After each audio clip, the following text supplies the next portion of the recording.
Remember when filmmaker Dinesh D'Souza was convicted of election fraud? Well, it was ousted U.S. Attorney Preet Bharara who spearheaded Mr. D'Souza's prosecution. So it wasn't a surprise when D'Souza tweeted simply, "Good riddance" to the outgoing prosecutor. All right, here to tell his side of the story and new details on the case is filmmaker and convicted felon Dinesh D'Souza. Dinesh, it must be a great day for you. I can imagine the feeling if someone put me in jail for 8 months and all of a sudden they are now ousted. However, you now can tell us something that you were never able to say before about your case.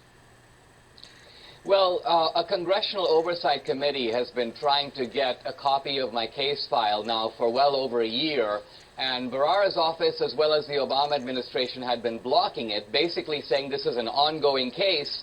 But of course my case ended in 2014. So finally Congress now has the case file, and it's very interesting because it kind of is a revealing window into Bharara's way of doing business.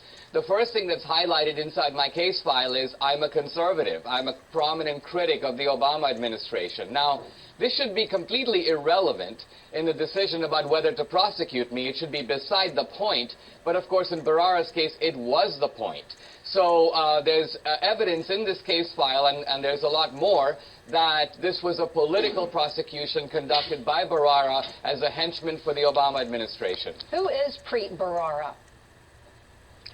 He's a ruthless and a very deceitful guy. The proof of this is that when he was trying to convince a judge to lock me up, to put me in federal prison. Now, remember, no American has ever been prosecuted, let alone locked up for doing what I did. So how could Bharara succeed in convincing a judge? Well, he took a series of cases, all involving corruption, and altered the facts of those cases to conceal the corruption, to try to con the judge into sending me to federal prison. It didn't really work, but it's a kind of window into the soul of Preet Bharara and the kind of deceitful man that he is. And Dinesh, what do you make of the media outrage that he was abruptly fired, even though, you know, Janet Reno, Eric Holder, they all did the same thing? Yeah, I think this is a kind of grandstanding that Bharara's come to specialize in.